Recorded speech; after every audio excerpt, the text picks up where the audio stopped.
Hello students, good morning all of you. Chapter 4 चल रहा है विद्युत धारिता। नेक्स्ट टॉपिक जो आज डिस्कस करने जा रहे हैं वो है संधारित्र, कैपेसिटर। देखिए, लास्ट टॉपिक में हमने ये समझा था गोलीय संधारित्र की धारिता उसकी त्रिज्या के समानुपाती होती है, C समानुपाती R। यानी पृष्ठ का क्षेत्रफल जितना अधिक होता है तो धारिता का मान उतना ही अधिक होता है। दूसरा, C इक्वल टू होता है Q अपॉन V। धारिता का मान आप पृष्ठ का क्षेत्रफल बढ़ा सकते हैं। दूसरा, आवेश की मात्रा बढ़ाकर। तीसरा, विभव के मान में कमी करके। राइट, 3 प्रकार से हम विद्युत धारिता को बढ़ा सकते हैं। लेकिन पहली विधि को अगर हम देखते हैं, अगर हम किसी भी चालक का आकार बढ़ाएं तो ये हमारे लिए असुविधाजनक है। क्यों? क्योंकि एक तो पदार्थ की मात्रा का यूज होगा उसमें। दूसरा, हमें अधिक स्थान की आवश्यकता होगी।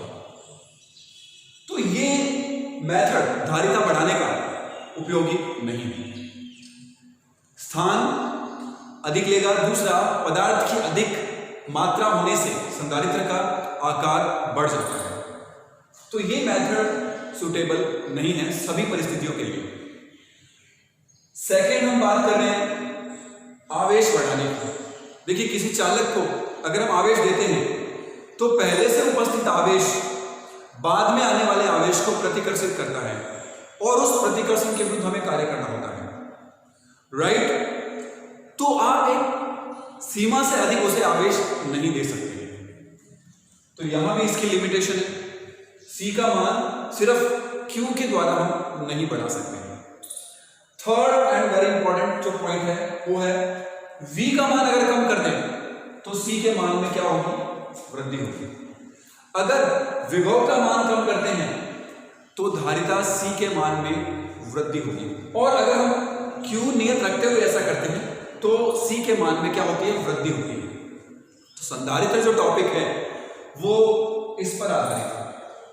संधारित्र एक ऐसी युक्ति है जिसमें विद्युत धारिता का मान V में कमी करके बढ़ाया जाता है और नियत Q के लिए इसमें हम Q का मान नियत रखते हुए V के मान में वृद्धि करते हैं और उसी चालक की धारिता बढ़ जाती है केवल V में कमी करने से। तो राइट, तो डेफिनेशन रीड करते हैं। ऐसी युक्ति जिसमें चालक के आकार में बिना वृद्धि किए स्थिर आवेश पर विभव में कमी करके धारिता में वृद्धि की जाती है, संधारित्र कहते हैं। तो संधारित्र एक ऐसी युक्ति है जिसमें नियत आवेश पर हम विभव V का मान कम करते हुए विद्युत धारिता के मान में वृद्धि करते हैं। इस प्रकार की युक्ति संधारित्र या कैपेसिटर कहलाती है। करेक्ट? तो आपको धारिता बढ़ाने के तीनों मेथड पता होने चाहिए।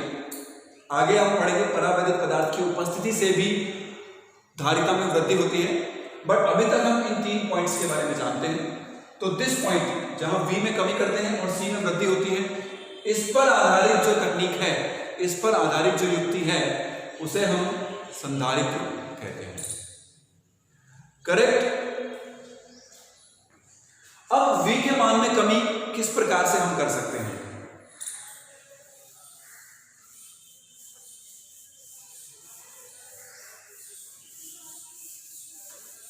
अगर किसी बिंदु पर आवेश Q के कारण किसी बिंदु P पर विभव है, मान लीजिए V1 मान लीजिए। Q1 आवेश के कारण किसी बिंदु P पर है विभव V1 और -Q2 आवेश के कारण बिंदु P पर विभव है V2। तो आप देख सकते हैं बिंदु P पर जो विभव है वो -Q2 आवेश के कारण कम हो रहा है, क्योंकि इसके कारण जो विभव है वो होगा नेगेटिव। ऋणावेश के कारण जो विभव होता है वो नेगेटिव होता है, धनावेश के कारण जो विभव होता है वो पॉजिटिव होता है। पॉजिटिव में जब कुछ पार्ट नेगेटिव हम ऐड करते हैं तो पॉजिटिव के मान में, धनात्मक मान में कमी हो जाती है। जैसे 5 माइनस 1 कितना होगा 4। अगर पहले विभव 5 वोल्ट था और इसके कारण -1 विभव P पर उत्पन्न होता है तो परिणामी विभव कितना हुआ 4 वोल्ट। तो आप समझ सकते हैं ऋणात्मक आवेश की उपस्थिति से इस बिंदु पर विभव के मान में कमी की जा सकती है और यही युक्ति या यही प्रोसीजर संधारित्र में काम में लिया जाता है। तो आप समझ सकते हैं संधारित्र में धनावेश होगा और साथ में ऋणावेश होगा। ऋणावेश की उपस्थिति के कारण इस प्लेट पर, इसको आप धनावेश दे रहे हैं, लेकिन एक पास में अगर हम प्लेट ले आए जो ऋणावेश है तो इसके कारण ऋणावेश के कारण इस पर जो विभव होगा वो इसके धनात्मक विभव में क्या कर देगा, कमी कर देगा। ये हम संधारित्र के सिद्धांत में अभी डिटेल में समझने जा रहे हैं। तो इस पॉइंट को आप समझ चुके होंगे। पॉइंट P पर विभव के मान में कमी किस प्रकार से हो सकती है, निकट बिंदु पर ऋण आवेश को लाने। तो हम एक चालक जिसकी धारिता में वृद्धि कर रहे हैं उसके निकट हम विपरीत प्रकृति के आवेश की प्लेट लाते हैं और इस प्रकार उसके विभव में कमी करते हैं। विभव में कमी कर हम इसके जो धारिता है उसके मान को बढ़ा सकते हैं। करेक्ट।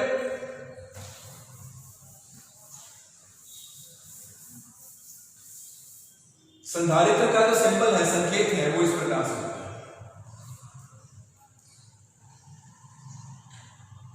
ये है नियत धारिता, नियत C के लिए। C का मान अगर नियत है, मान लीजिए 5 फैरेड, 5 माइक्रोफैरेड, एक नियत मान है, तो ये चिन्ह काम में लेते हैं।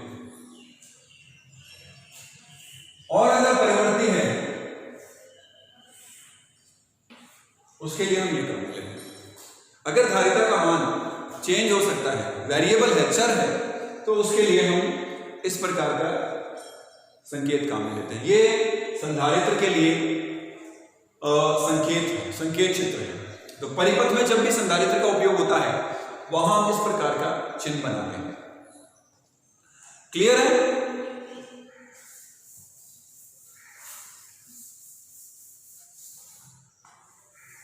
सेकंड है संधारित्र का सिद्धांत।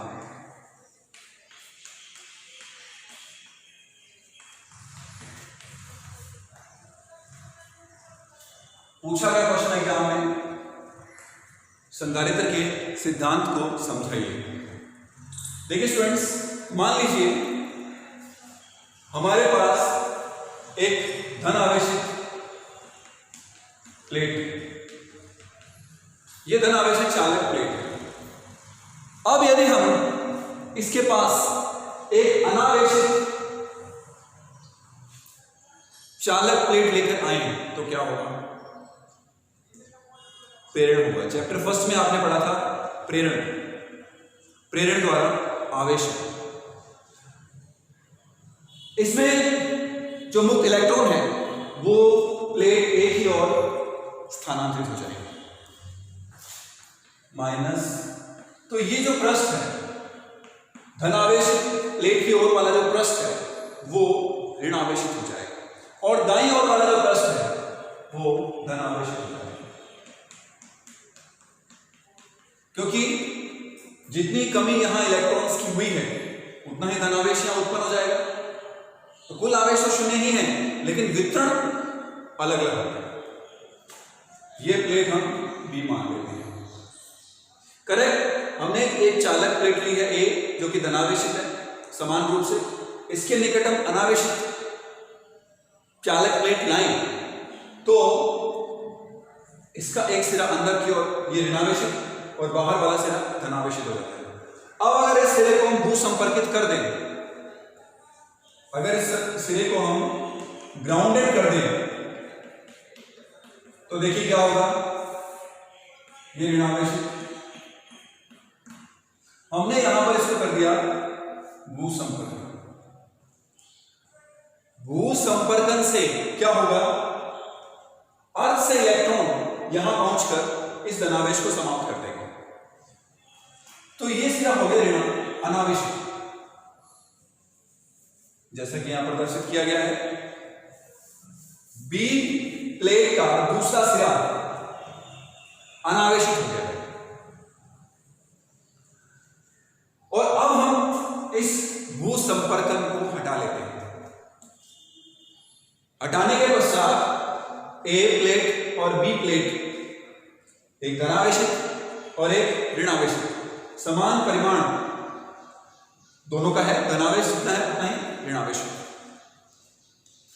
तो इस प्रकार प्लेट ए और बी एक युक्ति बन चुकी है, इसे हम संधारित्र कहते हैं। अब इसका जो ऋणावेश है इस प्लेट के धन आवेश को, इस प्लेट पर विभव को कम करता है।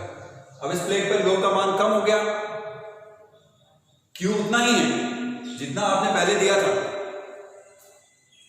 किस में कमी हुई, V में कमी हुई, तो C में क्या होगी, वृद्धि होगी।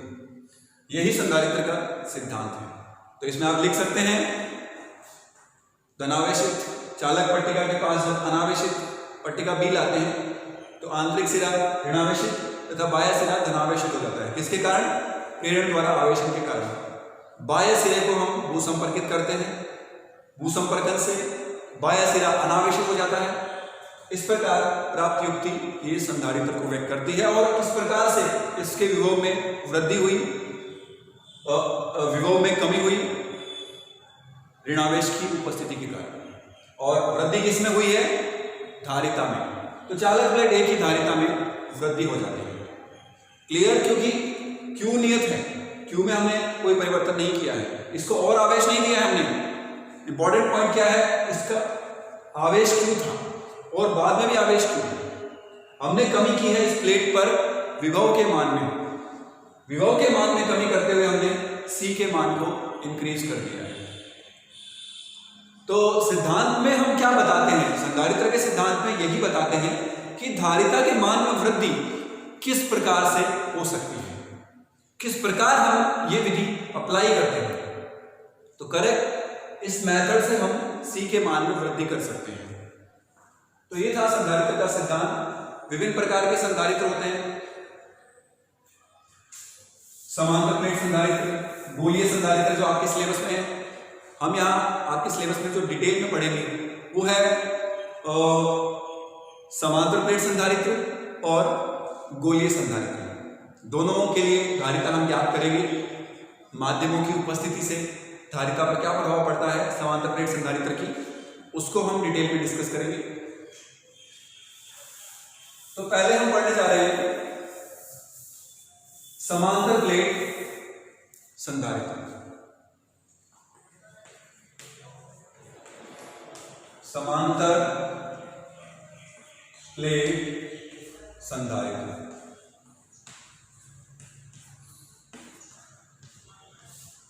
Parallel plate capacitor.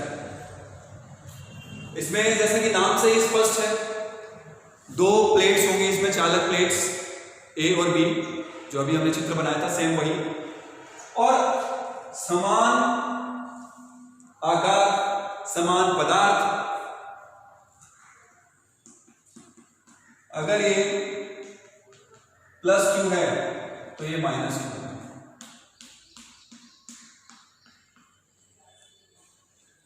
इस पर अगर प्लस सिग्मा आवेश, सिग्मा पृष्ठ आवेश घनत्व है तो इस पर माइनस सिग्मा पृष्ठ आवेश घनत्व होगा। इसका क्षेत्रफल A है तो इसका क्षेत्रफल भी A होगा। बिल्कुल दो समांतर प्लेटें हैं, आइडेंटिकल, अंतर केवल किसमें है, आवेश में। एक धनावेशित है और दूसरी ऋणावेशित है।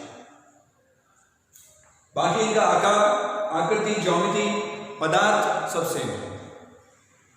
तो ये इस प्रकार की जो युक्ति है वो समांतर प्लेट संधारित्र को व्यक्त करती है। करेक्ट। मध्य में क्या है?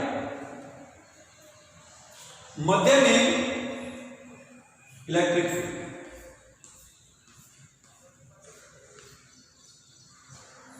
धनावेश ऋणावेश,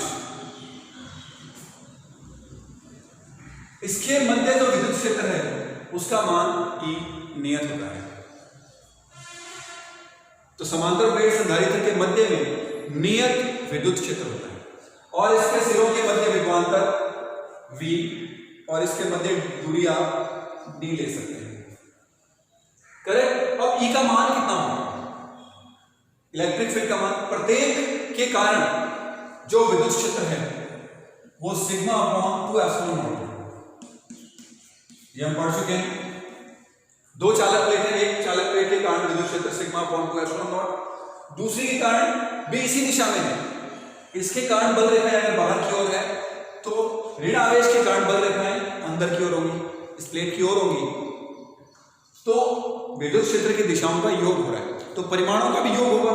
sigma upon 2 epsilon not a के कारण, इस प्लेट के कारण, और सिग्मा अपॉन 2 एप्सिलॉन नॉट इस प्लेट के कारण। तो कुल विद्युत क्षेत्र क्या होगा?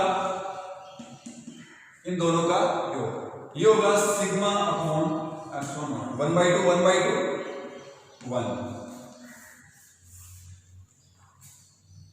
ये मान है समांतर प्लेट संधारित्र की प्लेटों के मध्य विद्युत क्षेत्र का। और सिग्मा क्या है? सिग्मा है पृष्ठ आवेश घनत्व। अगर इसे Q आवेश दिया गया है और क्षेत्रफल A है तो सिग्मा का मान कितना होगा? Sigma equals to Q upon A। अगर इस प्लेट पर आवेश Q है और इस प्लेट का क्षेत्रफल, ये प्लेट इस प्रकार से, अगर ये क्षेत्रफल A है तो आवेश में A का भाग देने पर हमें क्या प्राप्त होता है? सिग्मा प्राप्त होता है। तो ये है पृष्ठ आवेश घनत्व। आप यहां पर पुट कर सकते हैं value Q upon A epsilon not. इस समांतर प्लेट संधारित्र की हम धारिता ज्ञात कर सकते हैं, C का मान। एक इंपॉर्टेंट पॉइंट आप याद ध्यान रखना कि यहां अभी हमने मध्य में किसी प्रकार का माध्यम नहीं लिया है। यहां क्या है? निर्वात है, वैक्यूम है। तो इस समांतर प्लेट संधारित्र की धारिता हम फाइंड कर सकते हैं। हमने क्या फाइंड कर लिया? E Q upon A epsilon not. विभव का मान कितना होगा? E इंटू D, विद्युत क्षेत्र गुणा दूरी, V बराबर E D।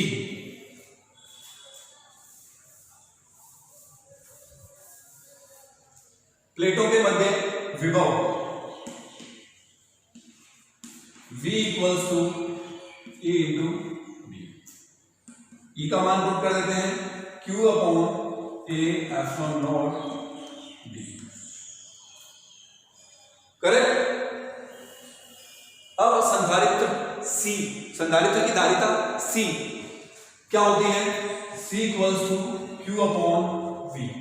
Q में अगर हम V का भाग दें तो वो C को व्यक्त करेगा। तो यहां Q भी है और V भी है, तो Q अपॉन V, तो धारिता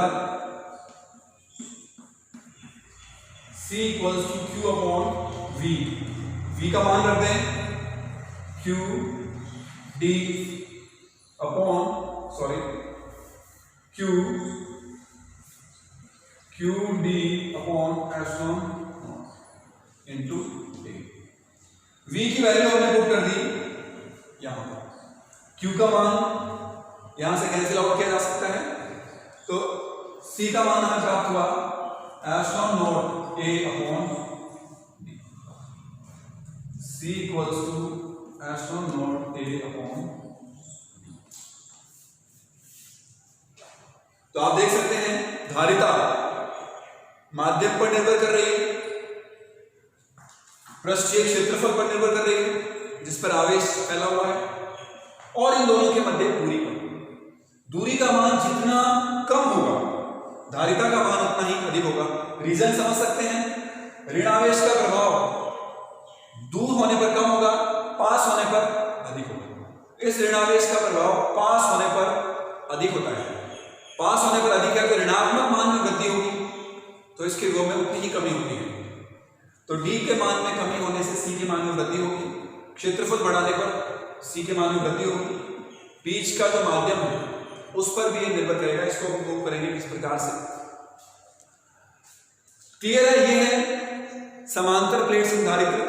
इसमें जो इंपॉर्टेंट चीज आपको याद रखनी है वो ये फॉर्मूला है, epsilon not a upon D. ये फॉर्मूला आपको डायरेक्ट याद होना चाहिए, epsilon not a upon D, क्योंकि इसका हम बार बार यूज करेंगे। ये है निर्वात के लिए, वैक्यूम के लिए। अब इसमें एक छोटा सा टॉपिक है उपांत प्रभाव। वैसे तो इसके मध्य में विद्युत क्षेत्र नियत रहता है, लेकिन किनारों पर ये जो प्लेट है, किनारों पर विद्युत क्षेत्र का मान नियत नहीं रहता, और यहां पर थोड़े से क्षेत्र में, अल्प क्षेत्र में विद्युत क्षेत्र जो रेखाएं हैं वो वक्राकार हो जाती हैं। देखिए किस प्रकार से।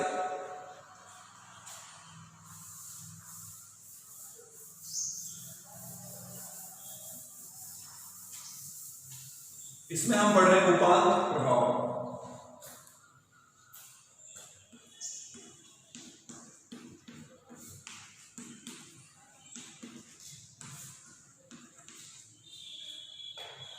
देखिए संधारित्र के मध्य भाग में विद्युत क्षेत्र नियत होता है, उसका मान सिग्मा अपॉन एप्सिलॉन नॉट के तुल्य होता है।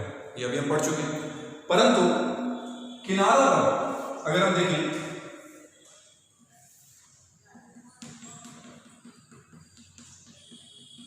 किनारों पर यहां आवेश होने के कारण, जैसे यहां आवेश है और यहां धनावेश है, तो ये धनावेश इस प्रकार से बल रेखाओं का निर्माण, मध्य भाग में नियत है, मध्य भाग में विद्युत क्षेत्र ये नियत है, परंतु यहां पर इस भाग में और इस भाग में विद्युत क्षेत्र रेखाएं या विद्युत बल रेखाएं समांतर न होकर वक्राकार होती हैं इन अंत्य सिरों के कारण। यहां एंड्स पर जो आवेश है उसके कारण ये बल रेखाएं थोड़ी वक्राकार हो जाती है। आप समझ सकते हो कि आवेश इसके ऊपर भी है, आवेश की यहां पर कुछ उपस्थिति होने के कारण ये बल रेखाएं इस प्रकार से निकलती है। आप समझ सकते हैं, अगर धनावेश यहां है तो ये एक तरह से बल रेखा इस प्रकार से यहां पहुंचे, तो इसके कारण बल रेखाओं का वक्राकार हो जाना उपांत प्रभाव कहलाता है। पूछ सकते हैं एग्जाम में कभी भी, तो क्लियर होना चाहिए उपांत प्रभाव किसे कहते हैं, क्योंकि बहुत छोटा सा टॉपिक है, बहुत हिडन सा टॉपिक है। उपांत नाम से भी आप नहीं समझ सकते हैं कि ये किस चैप्टर से रिलेटेड है। क्लियर है? तो ये था समांतर प्लेट संधारित्र। अब हम नेक्स्ट टॉपिक्स में समांतर प्लेट संधारित्र के मध्य परावैद्युत पदार्थ को रखते हुए हम धारिताओं का मान ज्ञात करेंगे कि अगर बीच में परावैद्युत पदार्थ रख दें तो इसकी धारिता पर क्या प्रभाव पड़ेगा, वो अभी नेक्स्ट टॉपिक्स में डिस्कस करेंगे। Thank you. होपफुली आप इसको समझ पाए होंगे। Thank you.